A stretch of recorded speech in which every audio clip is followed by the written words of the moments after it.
Imagine a man who spent his entire career climbing the ranks of the law, finally reaching the very top, the head of the National Police Agency. You'd expect him to be the ultimate guardian of the rules. But then, on a freezing night in December, he finds himself standing in the shadows of the National Assembly, not protecting the lawmakers inside, but physically making sure they can't get in. There's this surreal, almost cinematic image from that night. Politicians in expensive suits, people who usually spend their days debating policy, actually scaling the iron perimeter fences of the Parliament building like they're common trespassers. Inside, the president had just declared emergency martial law on live TV, effectively trying to flip the off switch on the nation's democracy. Outside, the nation's top cop, Cho Ji-ho, was the one holding the door shut. To him, in that frantic moment, the president's command was the only law that mattered, even if it meant strangling the constitutional process to follow it. One senior aide, who had worked at the assembly for 20 years, described it as the most unthinkable thing he'd ever witnessed. A year later, the scene in the Constitutional Court was much quieter, but far more devastating. Cho sat there, now a man battling a serious illness, arguing that he was merely a passive participant, just a soldier following orders from the top. He claimed that if he'd had the chance, he would have told the president it was a mistake. But the court wasn't interested in his what-ifs. They delivered a unanimous historic blow, marking the first time a police chief has ever been removed by impeachment. That instantaneous fall from the highest seat of power to a total court-ordered dismissal leaves us with a chilling question.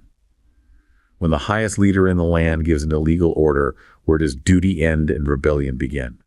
The court has finally drawn its line in the sand, but the story of how a major global democracy almost vanished in a single night is far more complicated than a simple court ruling.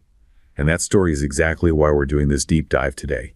We really need to investigate this moment of, well, near authoritarian collapse in South Korea. We're going to focus on the legal and ethical precedents set by that constitutional court ruling, the one that removed Police Chief Cho Ji-ho, and what it all teaches us about democratic resilience. It's such a profound moment, and I think you're right to frame it as a global test case. I mean, the core question here is whether your constitutional institutions, the courts, the legislature, can they actually be the final defense against an executive power grab? Especially when the top security officials are complicit. Exactly. When the very people sworn to protect the state are helping to dismantle it, this is really a critical look at whether the rule of law is, in practice, stronger than the rule of any single person. So let's go back to that night, December 3rd, 2024.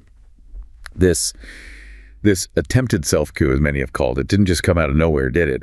It was really the culmination of a deeply toxic political environment. That's the critical starting point. Yeah. This crisis was the climax of a really severe long-term political stalemate. You could call it hyperpolarization. Yeah. You had the conservative president, Yoon Suk-yeol, who was a former prosecutor general. So an executive power guy, not a legislator. Right. Not used to compromise. And he was up against a parliament that was overwhelmingly controlled by the liberal opposition, the Democratic Party of Korea, or DPK.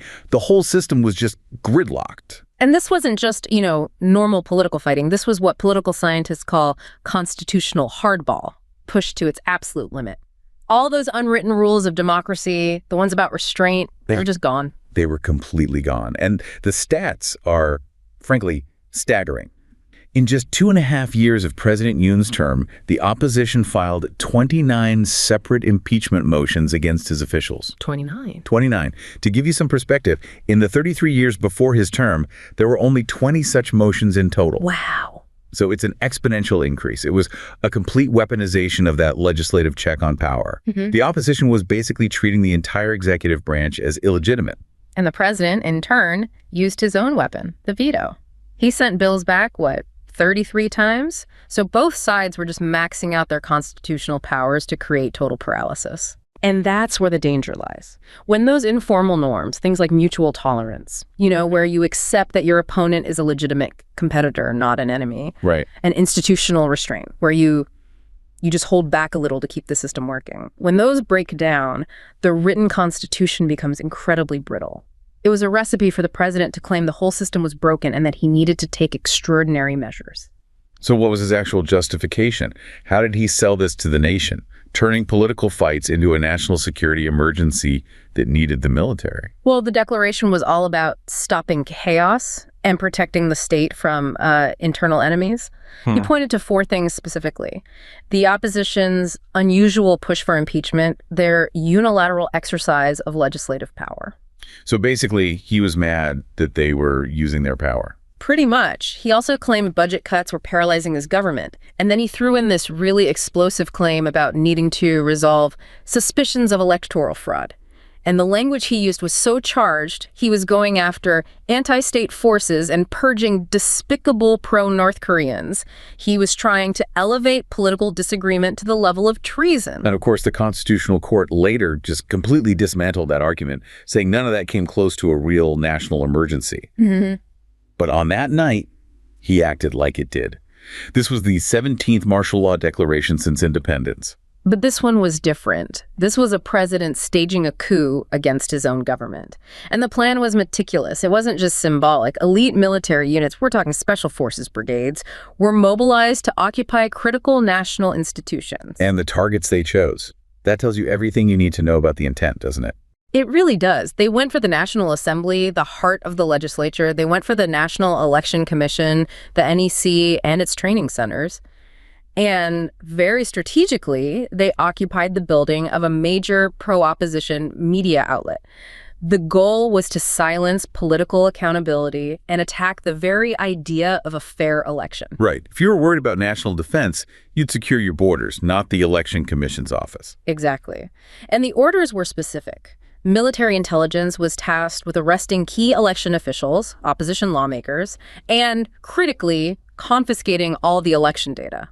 This was a direct assault on the integrity of the vote, all based on these unsubstantiated conspiracy theories. But it failed. And it failed incredibly quickly. The whole thing was over in about 6 hours. How? It was like the democracy's immune system kicked in hard and fast.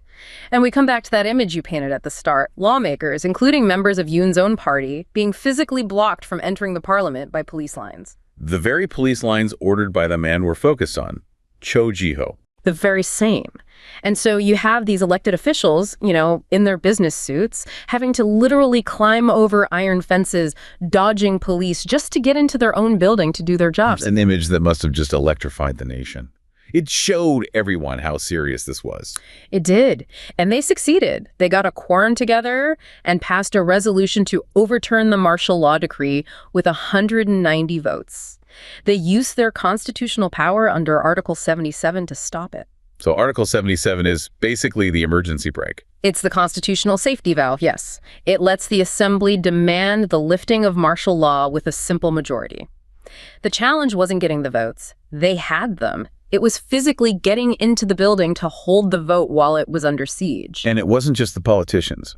The public mobilized almost instantly. That was a game changer. The opposition leader, Lee Jae-myung, started live streaming himself rushing to the parliament. And this call to action brought out hundreds, then thousands, of citizens who physically stood in the way of the military, blocking them from getting into the main hall. So the court later noted this, right? That the combination of citizen resistance and, interestingly, the passiveness of some soldiers and police who didn't fully carry out their orders, that's what bought the assembly those crucial 6 hours. It's a key lesson. Democracy isn't just saved by institutions. It's saved by countless small acts of individual resistance. Which brings us to the accountability phase, and specifically to Police Chief Cho Ji-ho. His removal a year later really puts the duty of high-ranking officials under a microscope. It does. On December 18th, 2025, a year after the event, the Constitutional Court unanimously upheld his impeachment. He was removed from office immediately. It was the first time in South Korean history a national police chief had ever been removed this way. So what were the specific violations the court pointed to? What was so grave that it required this historic action? The court focused on two main areas. First, his direct role in obstructing the legislature. Cho ordered a complete blockade of the National Assembly. And this wasn't, just a few barricades. It was an active, thorough operation designed to physically prevent lawmakers from exercising their constitutional right to vote on lifting the martial law. He was using the police to physically disable another branch of government on behalf of the executive. It's a textbook violation of the separation of powers. It's why that senior aide called it the most unthinkable thing he'd ever seen. The second violation was about infringing on the independence of the election system. How were the police involved there? Cho sent his officers to the National Election Commission and its associated institutes. Their job was to help the military take over those facilities, all based on the president's baseless claims of election fraud. The court said this was a direct violation of the NEC's constitutional independence. The police chief was actively helping to dismantle electoral democracy. And when he was in court, Cho used that classic defense. I was just following orders. He claimed he was just a passive participant, that the police only played a limited role. How did the court handle that? They rejected it completely. Surgically. The ruling explicitly said his actions were aimed at executing orders that were clearly unconstitutional and illegal.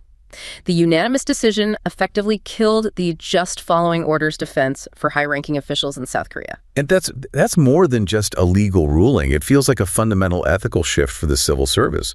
We hear about officials who get an illegal order and feel that cold sweat torn between their oath and their career. It's a very real struggle. I mean, saying no to the commander-in-chief could mean losing a career you've built over decades, your pension, everything. But this ruling forces officials to weigh their loyalty to the Constitution against that personal cost. The court is demanding they recognize their own moral agency. There was that anecdote about the veteran official who said, watching Cho's dismissal felt like a final ethical reckoning. It meant you could never again successfully hide behind the excuse of, I was just following a command. That's the systemic impact. The court is saying that a high-ranking position comes with the responsibility to know the supreme law and to uphold it, even against the president's wishes. Your duty is to the Constitution first, period. And that provides a kind of legal armor for everyone down the chain of command, doesn't it? It gives a junior officer the legal standing to refuse an unconstitutional order because the highest court has already drawn that line. It's like a judicial reset button for the entire culture of the security sector. We heard about that junior superintendent at the assembly fences that night, how his internal compass was just spinning wildly. I can't even imagine. Your training says obey, but your eyes are telling you this is completely wrong. Exactly. But the court's verdict brings clarity to that chaos. It tells every officer that the highest authority isn't the person in the blue house, it's the Constitution itself. Now, Cho Ji-ho's dismissal was historic, but it was really the second act. The main event was the Constitutional Court's removal of President Yoon Suk-yeol himself.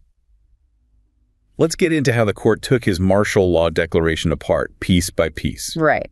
Yoon was removed unanimously on April 4th, 2025, and the court had to prove both substantive and procedural violations. Okay, so starting with the substance.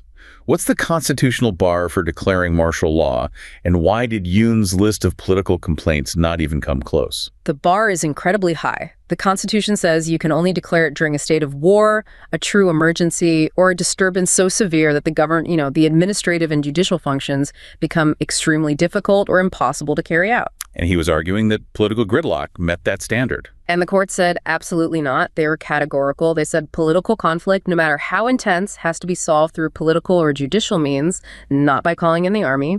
The government was still running. The courts were still open.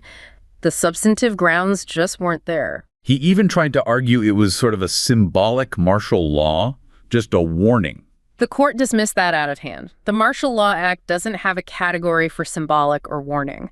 Martial law is an existential tool, not a political messaging strategy. Using the military for political goals is, by its very definition, a grave violation of democratic principles.